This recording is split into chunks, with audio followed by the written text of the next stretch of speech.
go. The last poet, please give it up for Pioneer.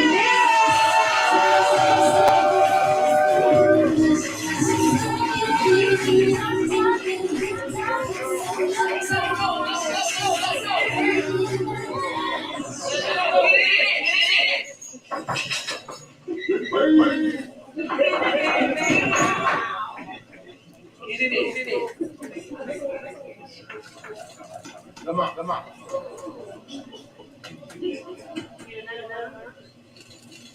As the radio plays Frankie Beverly May's Gold Time today, and the sunset casts its rays upon a room in disarray, there upon the floor she sits. In the doorway are two kids with frightened looks upon their faces. It seems as if the sounds disturb their play because that song don't go like that. He stands to her right with his fist ball tight because this man's gotta eat and this bitch is burned rice. Can't she do anything right? She isn't hungry because she's tasted those fists before. And to pick herself up off that cheap linoleum would be too much. Since the tired ache she felt in her bones earlier has since been replaced by the blood as it rushes to various cuts. Eyes, nose, ribs.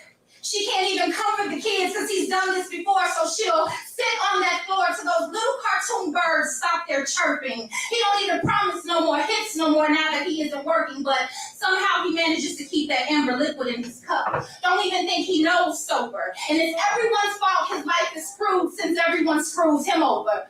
Mentally, she calculates the bruises old and new. Come on. Let's see, we got 4 kicks and 2 punches last week because she interrupted the game by walking past the TV.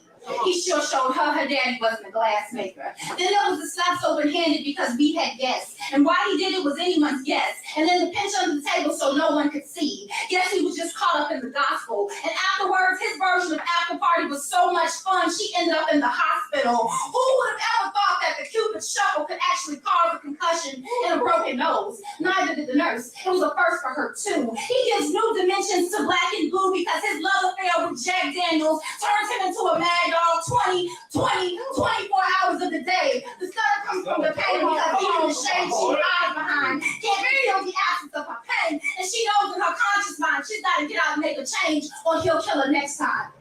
If not for herself, she's got to do it for the kids. Let's go. Yet there upon the floor she sits because this Billy badass won't be man enough to hit another man, so he just shouts that it's her fault that he has to raise his hand.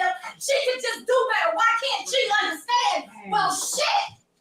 Doesn't he realize dead women can't hear? That she sits tuned out the bullshit he serves, and she now knows in order to get out, she's got to make her move first. And there'll be no need for new addresses or change locks because the next time he raises his fist, she won't cower in fear or call the cops because he'll be the one we fear.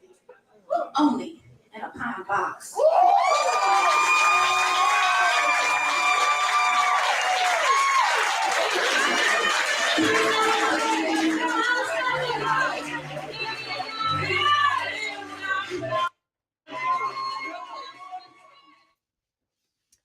Pioneer the Poet, a spoken word artist from Chicago's West Side by way of Fort Lauderdale, Florida, is an avid writer and performer, a uniquely vast poet whose life of adversity is a prelude to her greatest stories. Pioneer is descriptive with an invigorating outlook. Her poetic body of work includes a host of local venues across the U.S. and international performances in Iceland and Amsterdam. Pioneer has opened for artists such as Sonny Patterson, Mumu Fresh, just to name a few. She has also mentored young writers and developed creative writing and poetry programs to expose at-risk teens to poetry in a non-traditional sense. This multifaceted artist is well-versed in the extremely soft to absolutely hardcore raw emotions and is not timorous to convey what she believes in. Welcome, Ranters. We are reviewing the great work of Pioneer the Poet, To the Goddess in My Garden, a book of poetry and self-reflection. I'm Nisi, and I'd like to welcome you with my co-host, Kalila. Hey, Kalila. Hey Nisi, hey Reading Ranters. Hello Nisi, hello Reading Ranters. It's Oh, great to see y'all back here. Y'all know what's going on every first Sunday. We gotta read a book. Make them pages clap, twerk a book, you guys. indeed, indeed, indeed. And so Uh, we have a very, very, very special guest that I had the luxury of being able to meet while she was performing at a local venue in DC, and was so just incredibly impressed by the performance of her work, and actually found out that she published a book, and took that home and was like, wow, I need to reach out. And we're blessed with her presence. And we welcome you, Pioneer. Hello, hello, hello. How are you? Great, and you. Thank you so much for blessing us with your presence. You have a wonderful, wonderful book that we would love to just let everyone know about. And just to start off, I saw a passage in particular that kind of stood out in your book that it was a quote, and it was a notable passage by Cheryl Richardson. She said, if you avoid conflict to keep the peace, you start a war inside yourself. hmm That I can't remember where I was at, but the first time I saw it, it was actually written, I want to say it was on Facebook. And I remember sitting there and just like someone had gut punched me. And it's almost like coming to the realization that you have been in a battle and you've basically been getting your tail whooped and you had no idea that it was happening. But it was holding up a mirror to myself, realizing that my sweet nature and being the one who avoided conflict so that there wouldn't be any trouble. Now, not rocking the boat or making waves, doing all of these things was actually hurting myself. Indeed, indeed. Um, wow, that's amazing. there's a lot of deep self-actualization that I find through throughout the book, and a lot of introspection. I assume that you had done. One particular work, "Grief Uncensored," a poem for Serena, hmm um, Trayvon Martin's mother. In particular, as a Black mother, how did the unjust murder of Trayvon Martin inspire you to write this piece? Like, what in particular struck a nerve? So it's funny, and it's not funny at the same time. So Serena is actually she goes by the poetry or stage name Street Ink. And around the time that Trayvon Martin was gunned down, her son was also a victim of gun violence. And I was watching the marked difference, but the same kind of response happening. So, on one hand, you have the nation watching and basically walking someone scot free for stealing the way a mother can breathe. And the world blamed mother. And then I watched my friend who gives her art to the world also have her son snatched, except it wasn't national and it was in the neighborhood. And I watched the world hide the killer instead and then blame the mother. And in both instances, everyone hid behind Bible verses. Everyone here hid behind all of these platitudes and cliches, and they had so much to say. And I remember thinking, a mother can never get a break. You can't get a break if you want to break from your children, then you are considered lazy and you're not a good parent because there should be this nurturing thing because once you become a mother, of course, nothing else matters. And then you shoulder everything. You shoulder the blame if something goes wrong. If something goes right, they may squeeze you in there, but it's always on the mother's shoulders.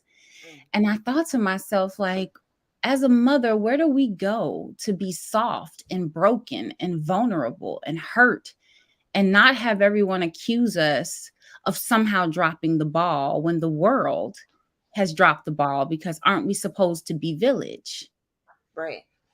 And I just let go. And of course, I had to reach out and ask her because I have sons. I actually have a son who is would have been her son's age. And B, I never want to tell someone's story without their permission.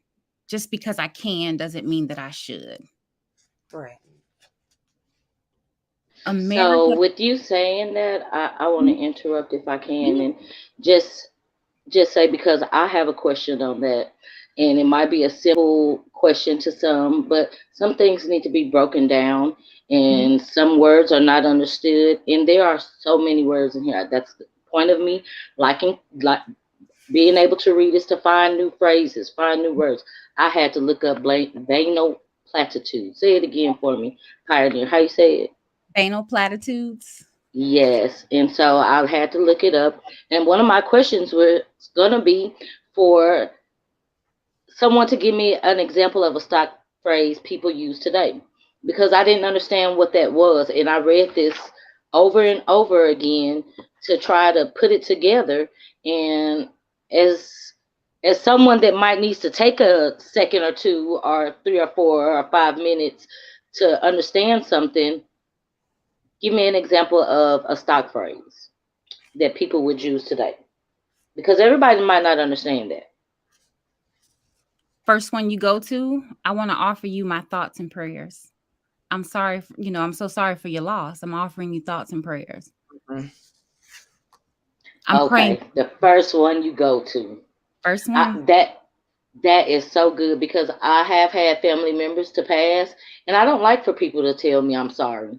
I'm Mm-mm. sorry for your loss. I don't want to hear that. Mhm. What are you sorry for? Because it's gonna happen. So there's no need to be sorry. But then I got to a place in life that I understood what they were saying sorry for and why they were saying it, because they may not have had anything else to say. But that is the first one. You don't have to give any more. That's a great one. I understand. It's funny you say that they don't know what else to say. I always say, words are extremely powerful. So before you hand somebody that's something that's been used over and over and can actually be discounting to their feelings, do two things. Either A, say nothing, just let them know that you're there, or B, ask them what they need. What I really particularly loved about this is that just the raw authenticity of it, the fact that you laid everything bare to such an extent that most of what you had written was relatable. And so, Kalila, I would ask you, looking at this, how did you relate to this? Well, I have to give my testimony. I always have a testimony. I'm not going to be long winded. But when you said, let's do a book of poems, I was Hmm. a little bit shaky, because I haven't reached out and ventured into that realm yet. So I did have my hesitant. But when you sent the book to the goddess of my garden, and I began to read it. It's one thing about a book. If you can't get past that first chapter or the first 5 pages or whatever that blanal platitude is, you're not going to read the book, and you're not going to be interested in That's true. it. And it's just, it is what it is. But I found myself not wanting to put this book down, and I was at work, and I was like, I got to put this book down. I got to put this book down. And I work customer service, and I'm like, I can't be reading this book and talking to people and being on this computer. It was so good. It was inspiring. But I do have a question Hmm. for Pioneer. Absolutely. And because it's somewhere that you said that I think it said that you were writing this to inspire women, to the Correct. women that, right. So can you say that this book is also for men? Absolutely. Here, This I book love is so unisex. women just because, especially Black women, so often our voices are snatched and everybody else gets a chance to speak up. It's not excluding men at all. There's a lot of men that probably can relate and who have lived the mirrored lives of shrinking themselves for others. But I wanted to give Black women a space to say, yep, that's me. I Now I'll I fix it. appreciate that space. I really do. I got this book in the mail, and I was like, is this a mess up? Did somebody get a hold to my book because I was seeing all the scribbles. Pioneer, I didn't get it until like I just flipped through the whole thing. I was like, oh, it's from the front to the back. Somebody, she had her kids or something make this. Tell me about those right quick. I did. My children are such an integral part of my story, especially being a woman who is part of the LGBTQ community. Like, it's a hard line that you walk when you have children, when you have lived the traditional life and what it's supposed to look like according to everybody's opinion. But I didn't want to exclude the very beings who have sometimes either pushed me to the edge or who have lifted me from it. So it was very important for me to also make sure their voices were heard inside of there. I'm a mother of 3 boys and a little girl. So my boys, I'm always making sure accountability is down their backbones. Like, you have to be accountable. You have to be kind. You have to be respectful. My daughter, I'm teaching her her voice matters. Like, you don't have to shrink ever for anyone. So giving them a space to, doodle and draw and do things that they loved inside of it was extremely important. And they are my story. They are a part of my story. I can't leave them out ever. Ever. When I seen that, it kind of reflected on me. I said, that looks like she might have just added her kids art, and that was such a great inspiration. This book is so inspiring. I'm gonna say that over and over. Excuse me. I'm trying not to say it over and over. But when I seen that, I picked up on it because I thought somebody had sent me like, a scam or something. I was like, why is my book scrabbled in? And when I kept looking, I was like, oh, the kids did this. I've got to see if the kids did this. Thank you very much. That was very inspiring. It's a fun fact. Not a lot of people were there. I had a very intimate book launch, but my 13-year-old is also a writer and a young poet. And I gave him the task of opening for me. I was like, you know what? This is what you can do. Cause he wasn't into drawing. He's on that weird, I'm 13, I think I'm grown, but I'm not really line. And not a dry eye in the room when he finished, because he talked about shrinking himself and putting himself in his pocket to fit in with his peers and, present this image that he wasn't. And I realized even my son has somehow found himself stepping into a cycle that we all have got to stop. Thank you for sharing that. Wow. So these 10 commandments. Oh, yes. Beautifully accurate. It was a beautifully accurate roadmap for life and self-care that was provided. But what advice were you given that most inspired you?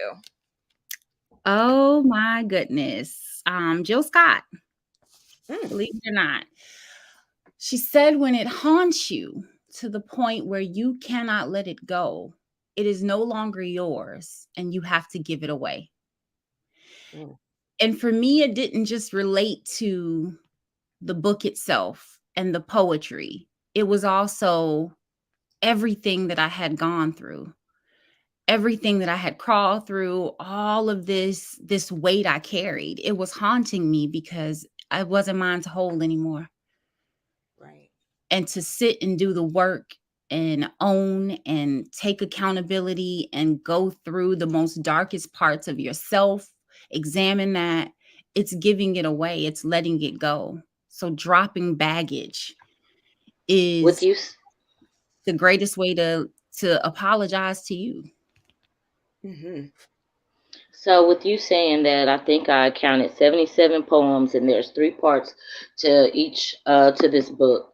I wanted to ask, how much of this book have you personally experienced, like from 0 to 100? Like personally, I know you just mentioned Sierra. That was one of the questions that I had for you. Miss the Grief Uncensored, a poem for Serena, but you took some of these. Did you take some of these stories from people that you know, or was this most of your personal experience? About 95% of it is my personal experience.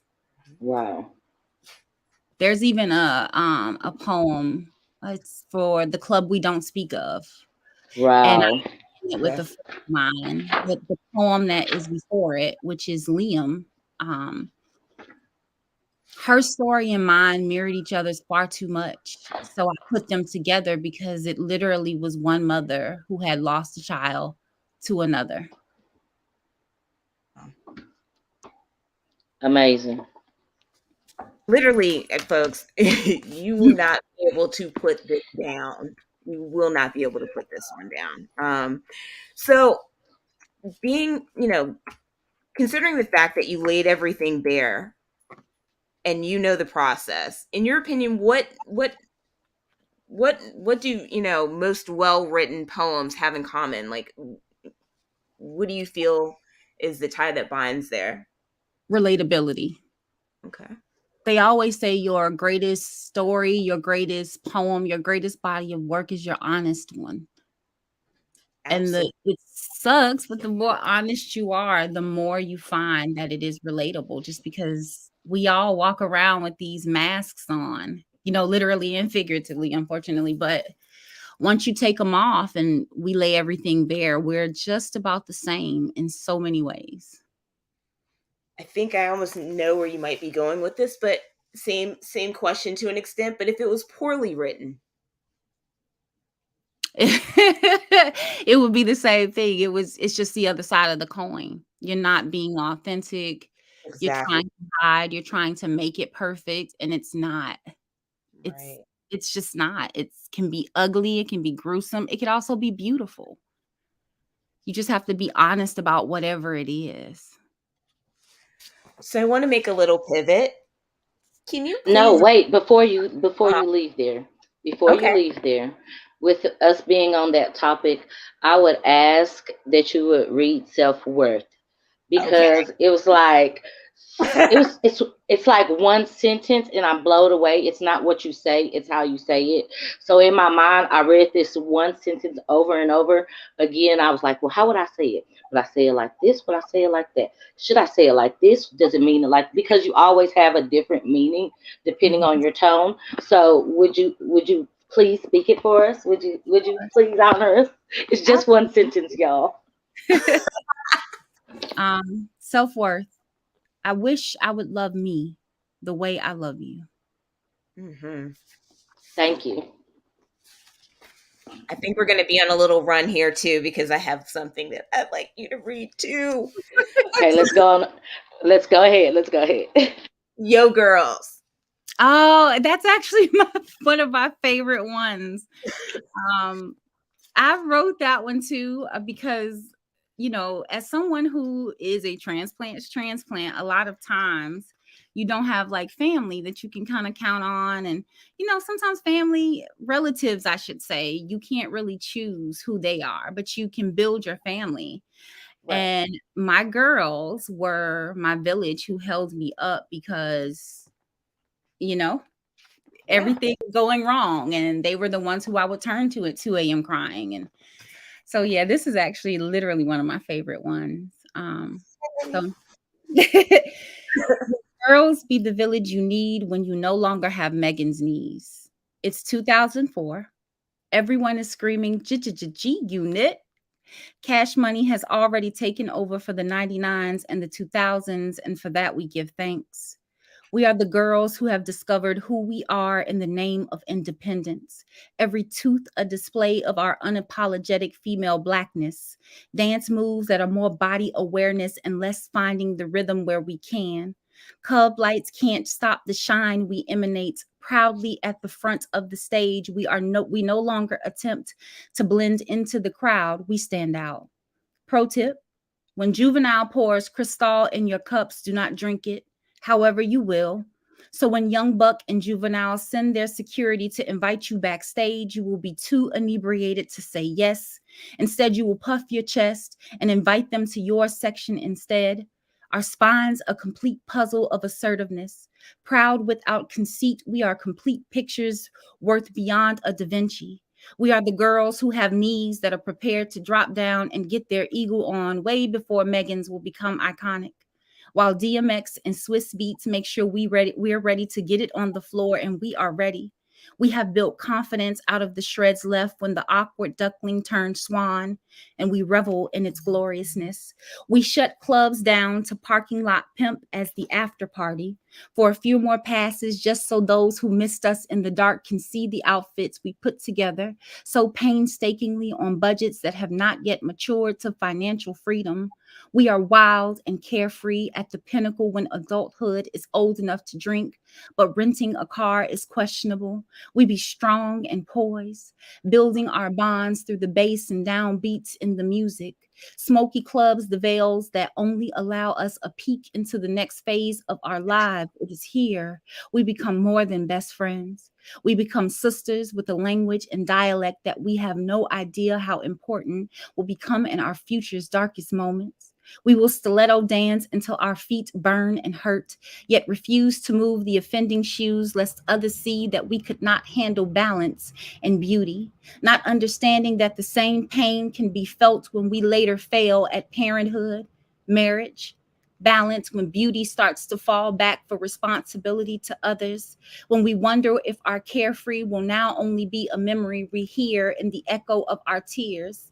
2 a.m. last calls for alcohol prepare us for 2 a.m. calls on alcohol when we can only ask if this is what it was supposed to be, where we liquor spill onto the floor at each other's feet, empty cups of ourselves. We were the girls who swore we would never be broken again, but we show up to sweep each other's pieces back into wholeness every time, without an I told you so on our lips. Just healing songs in our voices that remind us nostalgia can also be the balm if you submit to the feeling it evokes. Our confidence that told celebrities to meet us where we were instead of running to them. We will forget when we run to someone who refused to send for us at all. We will remind each other that the bravery you find in a cup of crystal can still be found when you click your spine back into place, when our knees feel more rocking chair ready and less dance routine. We will turn the downbeats up and dance anyway,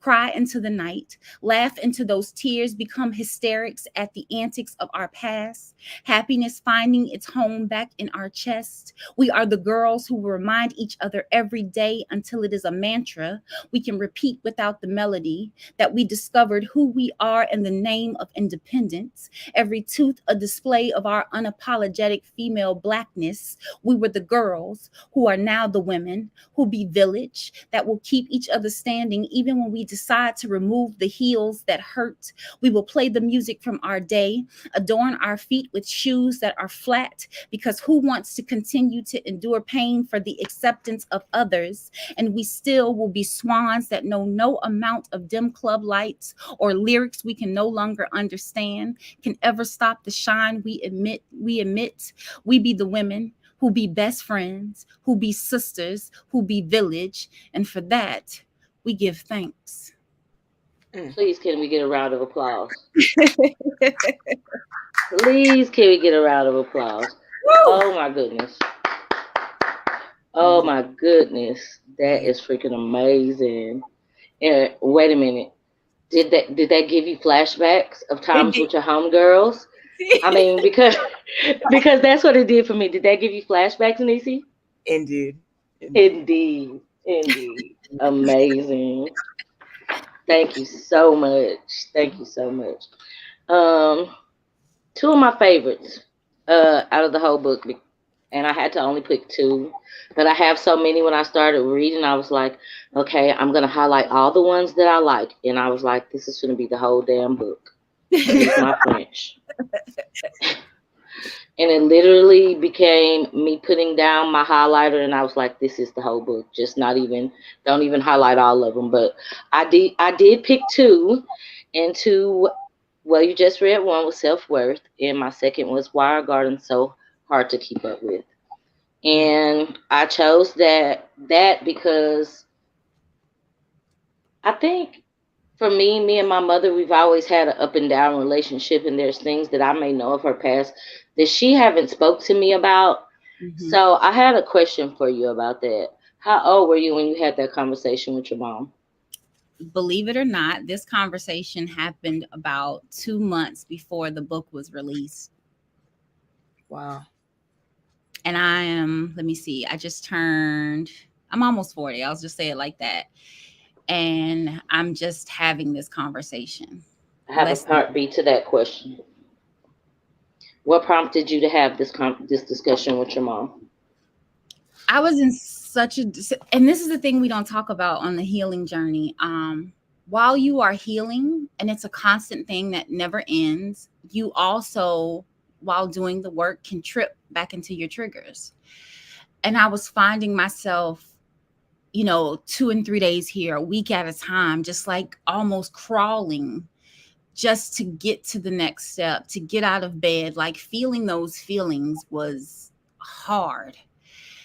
And I came downstairs into the basement and I started working. And I remember, I think I turned to my mother and just asked her a simple question, because clearly I can't be the only one who is going through this. Like, how are we getting through these triggers? And then all of a sudden she opened up. And I remember halfway through the story, I said to myself, oh my God, why aren't we having these conversations? Like, why is there this need to be perfect and all of this hiding and all of this dressing up things when we are all in some form or fashion suffering?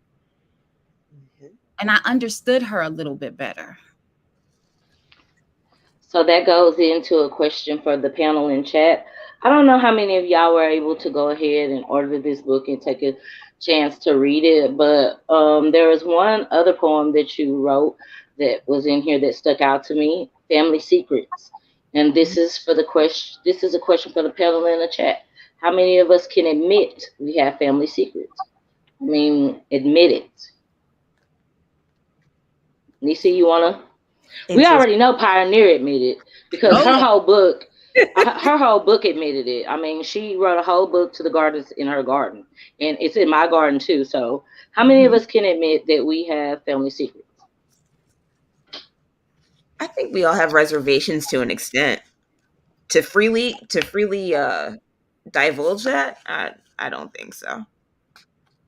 I didn't say divulge it. I just asked, can we admit that we have family secrets? I have family secrets. I'm not going to divulge all my family secrets. I wouldn't. I wouldn't. But hey, teach his own. There's a growth process behind that too. But it's also largely incumbent upon what these secrets are. Would you not think that way? A lot of times no one wants to admit it either. So to admit it means some sort of culpability or, complicitness in what may have transpired, depending on how deep it is. I think when it's really bad, those conversations should happen, because a lot of times your cousin who's exhibiting all of these behaviors, there's a reason why behind that. But if we don't talk about it, we never get to the root of it. And it's easier to gossip, and call people fast or this or that than it is to say, wait a minute, let's have a talk. What's wrong? What's wrong? Makes complete entire sense. I think I was more caught off guard with, would you divulge your secrets? No. That's not the question. Not at all. I wouldn't divulge family secrets. In family, amongst family, like you said, Pioneer, yes, we need to tap into why or what the root of that issue may be in that secret, but not to divulge it, but to admit, yes, we all have family secrets. Even Mr. Jones, 169 says, yeah, we all have family secrets, and we do. Mm-hmm. That is very true. That is very, very true. Pivoting a little bit, what books are you currently reading? Who are you into? What's on your radar? Me, Pioneer? Yes. Oh my goodness. I have read everything from Zora Neale Hurston to, oh Lord, you name it, almost I've read it. But as of late, especially like over the last 2-3 years, I'm not only an artist, I'm an extreme fan for artists. I tell people all the time when I actually meet them in the flesh, like, I'm a fangirl. So I have a few poets who I've really started to dig into their work, and it is sometimes I see stuff and I'm like, man, I wish I'd wrote that, because it's just awe inspiring. So for instance, the Truth the Poet, she's also my mentor.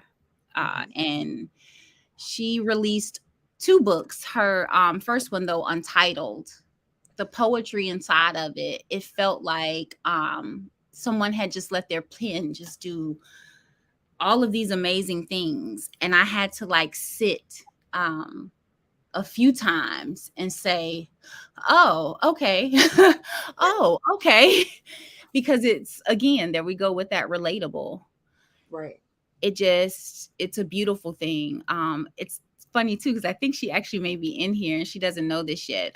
Serena Wills, she actually gifted me a book of hers. And just the story itself about being a caregiver and what that looks like. You ever have to put something down because you know you're about to cry and it's going to take you out? Yes. I had to stop for a second and say, okay, I'm gonna need a minute, because I'm gonna have to work through this, and I'm gonna have to work through this, what this feels like, and then I'll be back.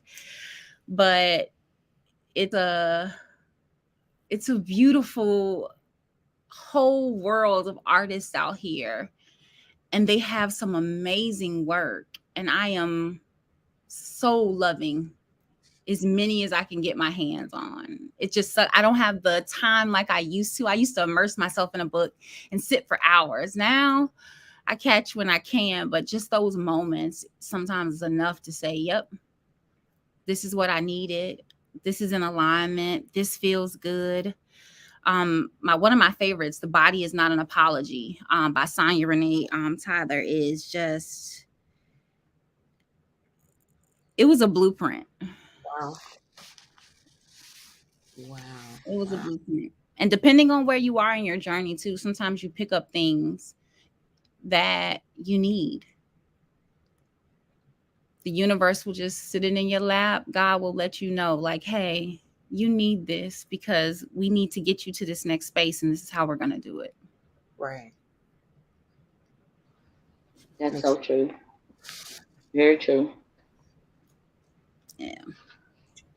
So, you went through so many topics in this book, and mental awareness was one, addictions, I felt like was one, loss of family members and children. There are so many topics that you touched on, and it was so touching, like you just mentioned. There was times that I had to put down this book, and I was like, wait, I need to breathe, because this is hitting home. This is like really hitting home. And I have so many different notes on some of the some of your work. I mean, I actually wrote down the day, May 17th, I read this, and it was jobless, and I exactly felt like that. Like, I read it that day, and my job had me feeling exactly like that. This book is just freaking amazing. Everything happens at the right time, everything will happen at the right moment. And when I read that, it gave me a little courage, like encouragement to be like, I can't afford to stay at home. I can't quit my job. This is great. I can't be jobless. Let's keep reading. Like, for real, I really appreciate you with this work of art. I want to know, when are we going to get your next one? Indeed. Oh, my. So because there's such a big deal around this one, so because of the mental health aspect, domestic abuse, sexual assault, for me, the advocacy work is pushing. So for every book that I sell, a portion of the proceeds goes to support organizations that do work for just that: endangered children, victims of sexual assault, victims of domestic abuse, mental health awareness groups. So I want to make sure I'm giving that its full space. Now, that's not to say that book number 2 isn't brewing, because the notebook is notebooking. But it's kind of listening to the wind. And that could be literally or figuratively, however you want to take it. But for me, it's just listening to myself, listening to what that looks like as far as alignment is concerned, and then knowing how to step into it. So Okay. just Pioneer the Poet. Mm-hmm. You have a fan. I'm a fan. I have to throw your own word back at you. I'm a fan. So whether or not you make another one, I'm gonna be following to see when it comes out. I'm so excited. This was just a wonderful work of art. Yeah, I don't know if it inspired Nisi like it inspired me, but Absolutely. I even told Ja, I was like, get this book for your wife. He was like, she don't have time to read that. I said, make her read it. It's good. It's just poems. I love But that. wonderful poems. It's a wonderful book of poetry. It's again raw. It's authentic. It's something that will. It's a page turner to such an extent, as Kalila stated, that you cannot put down. You're going to start and finish it, literally within the same day. You And can read it again. it that If you too. don't, and you'll have to read it again. So, definitely hop on over to Amazon and pick this book up. Pick it up. As it stands, we are very, very thankful for Pioneer blessing us with her presence. Pioneer, if you could just give us your socials and let us know where we can reach you. Check you Absolutely. out. So it is Pioneer the Poet. It's PIANIR the Poet, and that is across all social media. It's Instagram. It is Facebook. It is also TikTok, because I had to join the TikTok world. If you find me on Snapchat, it's just a page, y'all. Snapchat weirds me out, and I'm probably still an egg on Twitter, but we'll work on that. But yeah, it's across all social media. Pioneer the Poet. Pioneerthepoet.com is also a way to get in contact with me. And of course, if you follow me on Instagram or Facebook, you can always keep up with where I will be. If you're in the DMV area, every fourth Monday, I have an open mic. It is called Sound Off. And that is at Creative Suitland. Also, I am here, there, everywhere. I have a feature coming up in July at Bus Boys. I think it's July 14th, if I'm not mistaken. I don't have my calendar in front of me, but yeah, I if you love that follow my venue. social, you can catch me. Wow. Again, thank you so much for your time. Definitely want to acknowledge the ranters that are present: Brown Girl Interrupting, Divine Right, Mr. Jones, Brooklyn Honcho. Thank you, Mills Mills Lake. Lane. Thank you for joining us. We definitely want you to check out our socials as well, Reading Ranters on both IG and Facebook. Hey, so Kalila, any last thoughts? I'm very pleased. I'm very, very grateful. I was about to use the wrong word, but I'm very grateful that you were here to bless us with your time, Pioneer. I am thankful for you blessing us with your work of arts. It was just amazing. I'm still just blown away, and I have something now that when I have some days I can pick up, and this book is inspiring, and I can check them off and remember that I have something to go to. I appreciate your knowledge. I appreciate your work of art and your talent. Thank you to the panel. Thank you to the chat. Thank you to Ja, Nisi, for sure enough putting me up on something new. My niece is a poet, and I'm sure enough finna have to get back into poetry and poems and send her your information, Pioneer. I will be doing that because Please. she is a poet and I just love it. Thank you so much. I appreciate you so much. Thank you. And I'm muted. Thank you both. From the bottom of my heart, I cannot say it enough how much this means to me. So thank you. Thank you for not only purchasing the book, but taking the time to really dig into it and taking something from it. My heart is full. Nothing but gratitude. Thank you. Okay, so this is reading Ranters in my rant right now about this book. This is not just for women.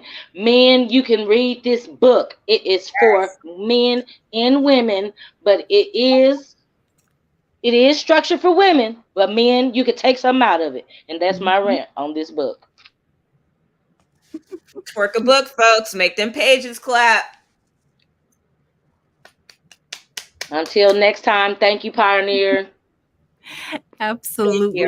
Thank you. All right.